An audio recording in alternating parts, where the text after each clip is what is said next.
Eu quero seguir com você na jornada que temos feito nessas últimas semanas, acompanhando o povo de Israel em sua jornada pelo deserto.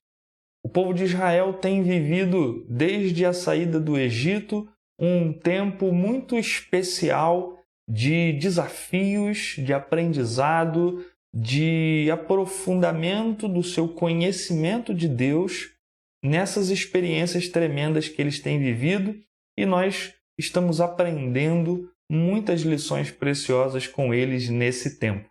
Eu gostaria de compartilhar com você hoje mais um trecho dessa jornada de Israel pelo deserto, mais um momento de crescimento, de aprendizado.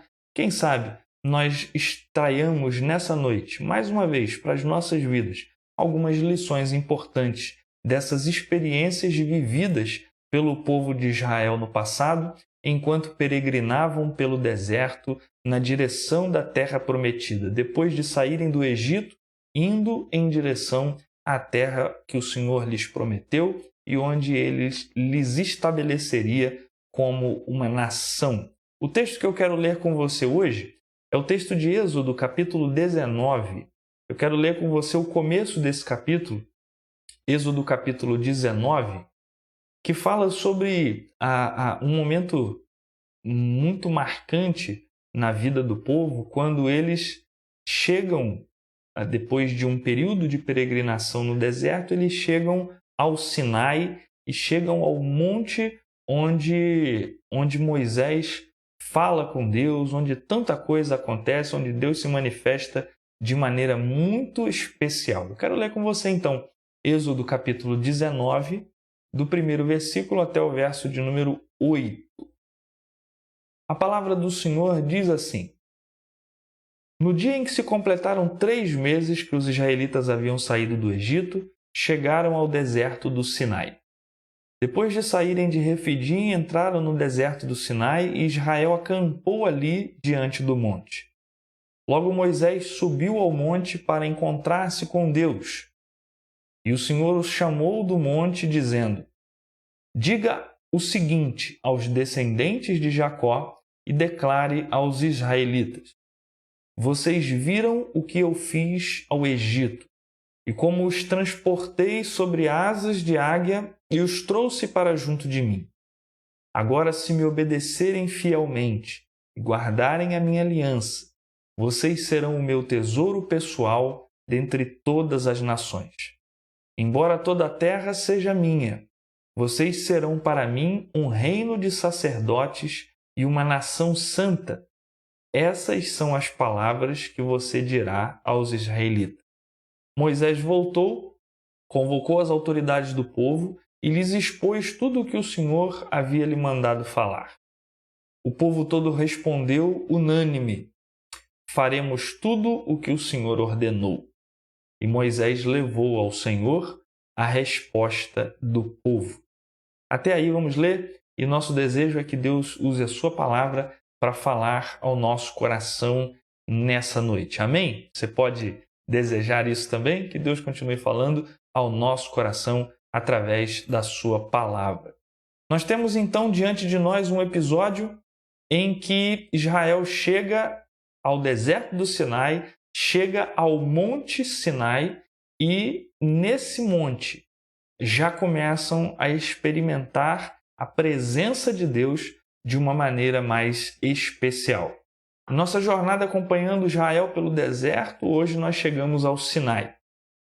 O Sinai é um lugar especial, onde o povo vive algumas experiências importantes na presença de Deus.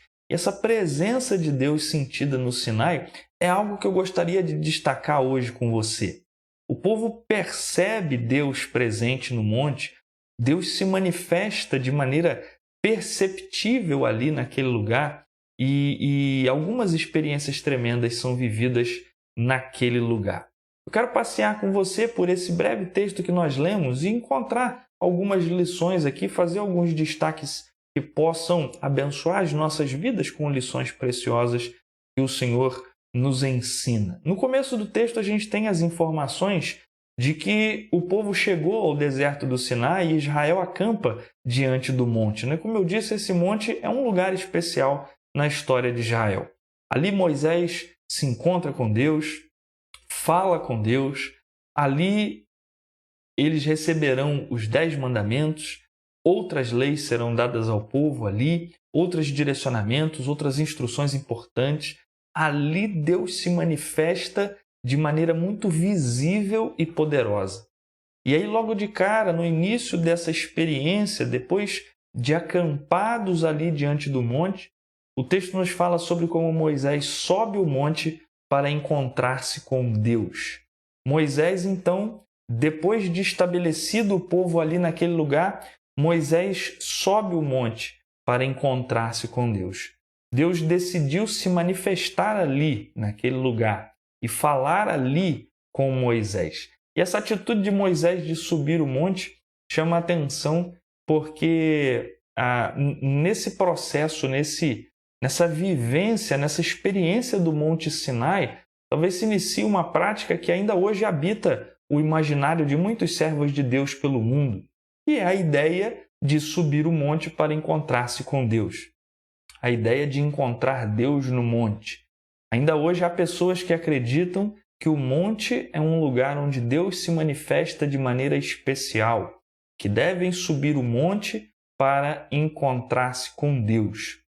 Quando a gente conhece a palavra de Deus, quando nós evoluímos da revelação no Antigo Testamento para a revelação no Novo Testamento, nós vamos perceber como o entendimento da relação com Deus ele evolui ao longo da história da relação de Deus com o seu povo, com a humanidade. Jesus teve no Novo Testamento um encontro esclarecedor a esse respeito com uma mulher samaritana, em João no capítulo 4.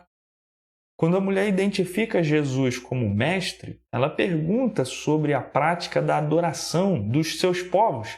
Jesus judeu, ela samaritana, e ela querendo saber quem é que tem razão, pergunta a Jesus sobre a adoração. Quem é que está certo? Os judeus que adoram no templo ou os samaritanos que adoram no monte? E a resposta de Jesus é que a adoração a Deus não se resume a um lugar ou outro.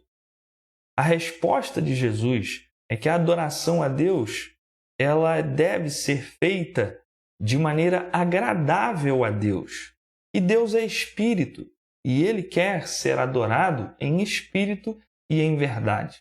A resposta que Jesus dá à mulher desvia a discussão do lugar da adoração para o coração do adorador. Então, ainda que Moisés suba o monte para encontrar-se com Deus, aquele era um momento especial, diferente do que vivemos hoje na revelação de Deus.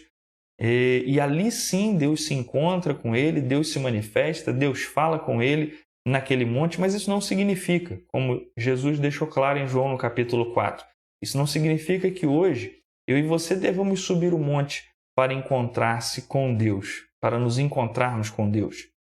Moisés subiu o monte para encontrar-se com Deus. Quando tinha o templo no Antigo Testamento, o povo peregrinava de vários lugares, caminhando grandes distâncias para encontrarem-se com Deus.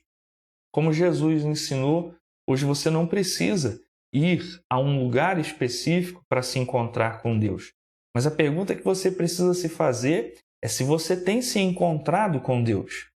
Porque ainda que não seja necessário subir o monte, ainda que não seja necessário estar em um templo para encontrar-se com Deus, é necessário se dispor a isso. É necessário se apresentar a Deus para esse encontro. Deus, Ele deseja tanto esse relacionamento conosco que enviou o seu Filho para pôr fim ao abismo que nos separava dele, para pagar a dívida que tínhamos com ele, a fim de que esse relacionamento com ele fosse restaurado. E hoje nós temos acesso a Deus. Hoje nós podemos adorar a Deus com liberdade. Nós podemos nos encontrar com Ele, falar diretamente com Ele, mas será que você tem aproveitado esse privilégio? Será que, já que não precisa subir ao monte, a um monte específico no deserto, para falar com Deus, você tem aproveitado essa oportunidade de encontrar-se com Deus onde você está, de ter um tempo na presença dele onde você está, revelando como ele é importante, como esse relacionamento com ele é precioso para você? Será que você tem feito isso? Essa é uma das reflexões que eu acho que cabe a gente fazer na noite de hoje. E aí lá, quando sobe o Sinai, quando sobe o monte, Moisés então ouve algumas coisas que Deus diz a ele para que ele transmitisse ao povo. E é interessante esse processo que acontecia naquele momento em que Deus se dirigia a alguém que era um intermediário entre ele e o povo, para que então a sua palavra fosse transmitida ao povo. E ali Moisés então ouve o Senhor dizer o seguinte: vocês viram o que eu fiz? O Senhor diz lá para ele: vocês viram o que eu fiz ao Egito? Vocês viram como eu os transportei com asas de águia e os trouxe até mim. Uma das coisas que Deus diz ali, a primeira coisa que Deus diz para que Moisés transmita ao povo, é uma mensagem para que eles lembrem das coisas vividas no passado, das coisas vividas ali atrás. A mensagem que Deus dá a Moisés para que ele fale ao povo começa com um lembrete das coisas que ele fez. Imagino que o propósito de Deus fosse lembrar ao povo quem ele é. O Senhor lembra ao seu povo do seu poder demonstrado no Egito. A lembrança que Deus quer trazer à memória é do poder terrível de Deus demonstrado nas pragas com que ele feriu o Egito para libertar o seu povo. O Senhor também lembra o seu povo, quer lembrar o seu povo do seu cuidado com eles até aqui. Foi o Senhor quem os trouxe até onde eles estão nesse momento, acampados diante do monte. E a figura utilizada no texto de transportar sobre asas de águia é a expressão utilizada para lembrar que o Senhor está lembrando o seu povo que foi Ele quem deu-lhes água quando tiveram sede, foi Ele quem deu-lhes comida quando tiveram fome e deu vitória quando o inimigo resolveu atacá-los. O Senhor é quem os trouxe até aqui. E é legal a gente também ser lembrado nesse momento das nossas vidas das coisas que Deus fez. Olhando para a sua história, quantas coisas Deus fez? Olhando para a sua história, certamente você deve identificar a boa mão de Deus agindo, a poderosa mão de Deus agindo na sua vida. As coisas que Ele fez sinalizam quem Ele é. As obras realizadas por Deus na sua vida hoje te lembram do seu poder tremendo, do seu poder inigualável. Te lembram também do seu amor sem medida por você. Amor que o levou a intervir, a cuidar, a abençoar, a sustentar, a conduzir até aqui.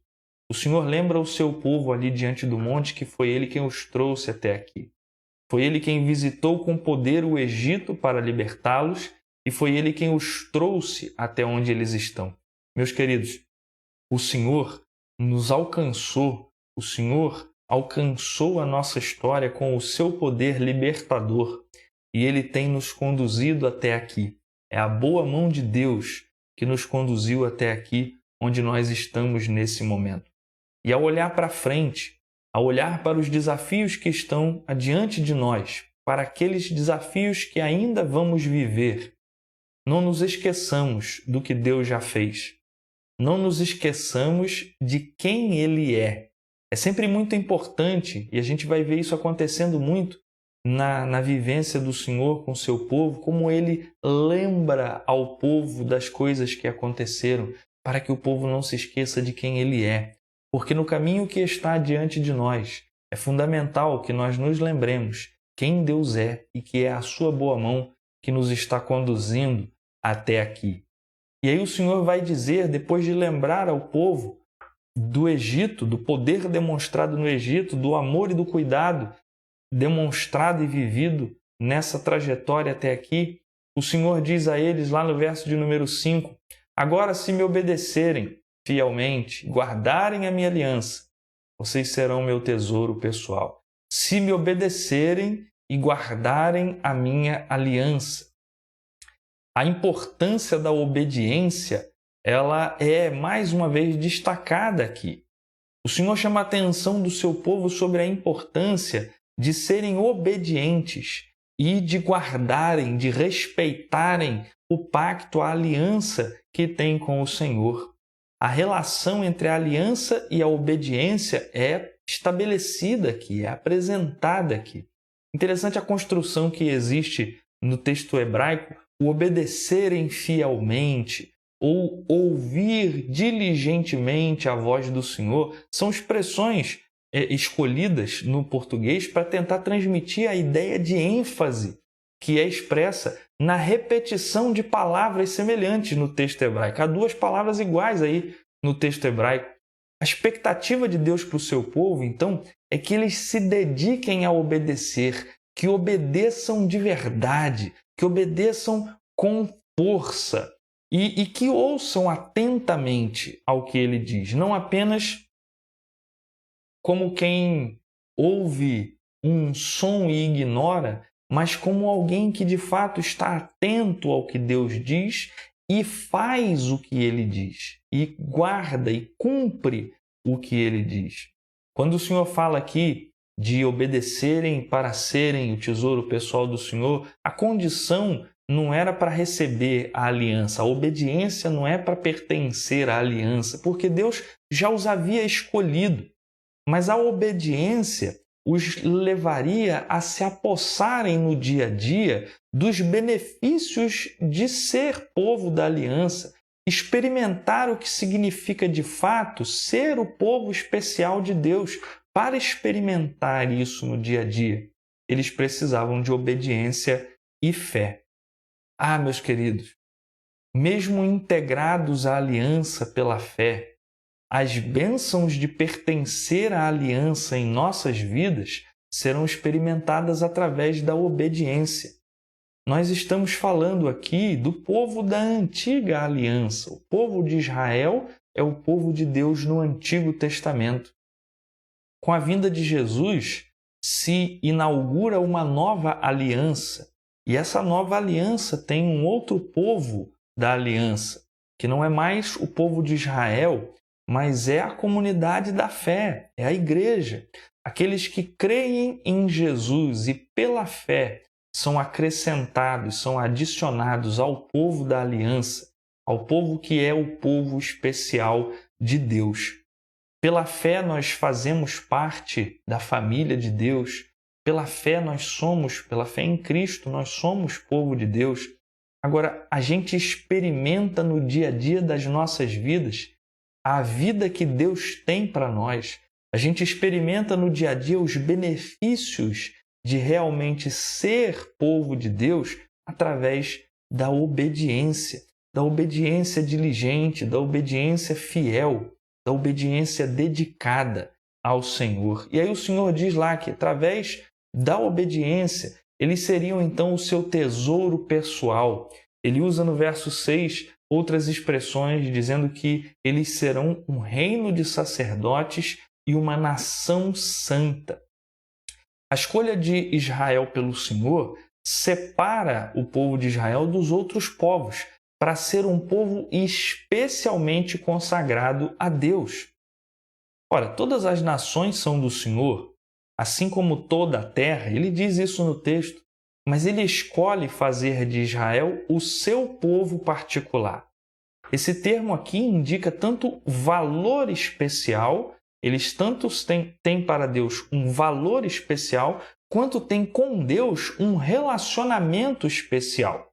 Ser tesouro pessoal de Deus é ter para Deus um valor especial e ter também com Ele um relacionamento especial.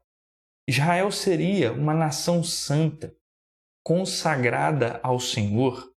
A escolha de Deus coloca Israel em uma esfera diferente dos outros povos. a esfera do sagrado, a esfera da santidade, da consagração a Deus. Eles definitivamente não são como os outros povos. E na sequência desse capítulo, você pode perceber, se desejar ler o restante do texto, como Deus requer que o seu povo se purifique, que o seu povo se santifique, se consagre, se prepare para estar na sua presença, para viver conforme a sua vontade. Ora, o povo que é santo é chamado à santidade. O Senhor se revela a Israel e faz deles, como diz o texto, uma nação de sacerdotes. O Senhor se revela a Israel para que por meio de Israel se revele ao mundo. Eles seriam uma nação de sacerdotes, estendendo a revelação de Deus às outras nações. Ao que parece, Deus pretende que Israel haja como representante divino no mundo e em favor do mundo. Palavras semelhantes às que são usadas aqui para o povo de Israel são usadas para a igreja, o povo da nova aliança, lá no Novo Testamento. Em 1 Pedro, capítulo 2, verso número 9, o autor bíblico diz assim, sobre a igreja: vocês, porém, são geração eleita, sacerdócio real, nação santa, povo exclusivo de Deus, para anunciar as grandezas daquele que o chamou das trevas para a sua maravilhosa luz. Percebemos então, também nesse texto, que o propósito de Deus para o seu povo sempre foi que eles fossem um povo separado para ele, para fazê-lo conhecido dos outros povos, para que por meio deles o Senhor se tornasse conhecido de todos os povos. Essa é a realidade de Israel, apresentada no texto de Êxodo 19 que lemos, quando o Senhor fala a respeito de quem eles são com Moisés, e também é a realidade da igreja, como a gente vê em 1 Pedro 2,9, quando o autor bíblico se refere à igreja como sendo também nação santa, sacerdócio real, e fala sobre como eles são o povo escolhido, exclusivo, separado de Deus, para anunciar as grandezas de Deus, para anunciar as grandezas dele aos outros povos. Através de Jesus, pela fé, nós somos incluídos no povo da nova aliança. Deus nos faz povo seu, tesouro pessoal. Deus separa-nos para Ele, para vivermos consagrados a Ele, desenvolvendo a santidade e realizando a sua obra no mundo. Realizando a sua obra no mundo. E aí, depois de apresentar a Moisés o que ele queria, o que Deus queria que fosse dito ao povo, Moisés obedece ao Senhor, reúne os anciãos, transmite ao povo aquilo que Deus disse, sobre como o Senhor requer que eles sejam obedientes e experimentem no dia a dia das suas vidas o que significa ser povo de Deus, tesouro pessoal do Senhor, nação santa e nação reino de sacerdotes. E aí o povo responde a Deus, no verso de número 8, dizendo: faremos tudo o que o Senhor ordenou. O povo se dispõe à obediência, o povo se apresenta para obedecer a Deus. A declaração de obediência feita por Israel é a resposta correta a ser apresentada a Deus. Se Deus requer de nós que nós sejamos obedientes ao que Ele manda, que nós façamos o que Ele quer, nós precisamos responder com o nosso compromisso em sermos obedientes. Agora, após declarar o propósito de obedecer, é preciso obedecer. Esse é o desafio. Esse é o desafio. Conhecendo o restante da história, nós sabemos que, depois desse episódio, não demora tanto para que o povo desobedecesse a Deus ali no Antigo Testamento, fazendo coisas terríveis que o Senhor reprova. Quer dizer, aqui eles dizem: faremos tudo o que o Senhor ordenou. E logo ali na frente estão desobedecendo a Deus, revelando a sua incapacidade de cumprir o compromisso que firmaram com o Senhor aqui nesse momento. a ingenuidade sobre a própria fraqueza leva o povo a acreditar que eles seriam capazes de atender às condições impostas pelo Senhor. O Senhor diz, me obedeçam, e eles dizem, vamos obedecer. Só que o tempo vai provar o contrário. Vai provar a sua fraqueza, a sua incapacidade de serem obedientes o tempo inteiro.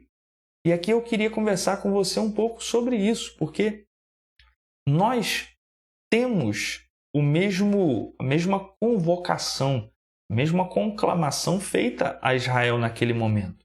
O Senhor nos chama a vivermos vidas de obediência. Nós precisamos viver para experimentar os benefícios dessa relação com Deus, para experimentarmos os benefícios da condução do Senhor na nossa vida, precisamos ser obedientes. Mas isso não significa, o nosso compromisso, a nossa decisão por obedecer o Senhor, não significa que nos tornamos perfeitos do dia para a noite. Não significa que a partir desse momento em que fizemos o compromisso com o Senhor, nós vamos acertar sempre. Não. É possível que erremos, como vemos Israel errar ao longo da sua história. A perfeição não acontece por decisão, mas a jornada do aperfeiçoamento, sim, acontece por decisão. O compromisso de obedecer não desencadeia uma vida de perfeição, mas começa uma jornada na busca por crescimento e maturidade. E é nessa jornada que eu e você precisamos estar. Começar essa jornada ou continuar nela que eu e você precisamos decidir. Obedecer ao Senhor hoje. Obedecer ao Senhor agora, onde estamos. Servir ao Senhor fazendo o que estamos fazendo, onde nós estamos colocados. E obedecer ao Senhor nesse momento, agora, hoje, onde nós estamos. Nessa jornada, buscar continuar obedecendo o Senhor, crescendo e amadurecendo a cada dia e experimentando em nossas vidas a condução do Senhor e os benefícios de sermos seu povo, tendo com Ele um relacionamento especial, de profundidade e de intimidade. Concluindo esse nosso encontro aqui, eu quero dizer a você, na presença de Deus, como o povo de Israel estava naquele momento, diante do Senhor, nós somos lembrados do que Ele já fez e do que Ele é capaz de fazer. Na presença do Senhor, hoje, nós somos lembrados de quem Ele é. E nós somos conclamados à obediência, para experimentarmos a condução dEle nas nossas vidas, desfrutando os benefícios de sermos guiados por Ele. Esse é um processo relacional, onde Ele nos fez seu povo, separados para Ele, e nos comissiona a viver nesse mundo como os seus embaixadores. O desafio a mim e a você é para que respondamos a esse desafio, decidindo nos dedicar a viver em obediência, conscientes de que não somos e nem seremos perfeitos, nem acertaremos sempre, mas precisamos estar nas mãos de Deus para que Ele siga nos moldando como o oleiro faz com o barro. Que Deus nos abençoe nessa jornada e nos faça a cada dia mais segundo a sua vontade. Que nos conduza a experimentar cada dia mais nas nossas vidas a sua vontade, através da escolha consciente de obedecer ao Senhor em cada passo da nossa jornada, em cada decisão que temos que tomar, em cada circunstância na qual nós estamos envolvidos. Coloque hoje a sua vida nas mãos de Deus. Decida hoje obedecer o Senhor para que Ele siga moldando a sua vida, para que você seja conforme a vontade dEle, cada dia mais segundo a sua vontade. Amém? Deus te abençoe e continue moldando a sua vida. Você quer experimentar os benefícios de ser povo de Deus? O processo, o caminho é o da obediência. Que o Senhor nos conduza e tenha a sua boa mão sobre nós a cada dia, para que sigamos experimentando a sua vontade e vivendo-a através da obediência. Amém. Deus abençoe a sua vida e siga falando ao seu coração.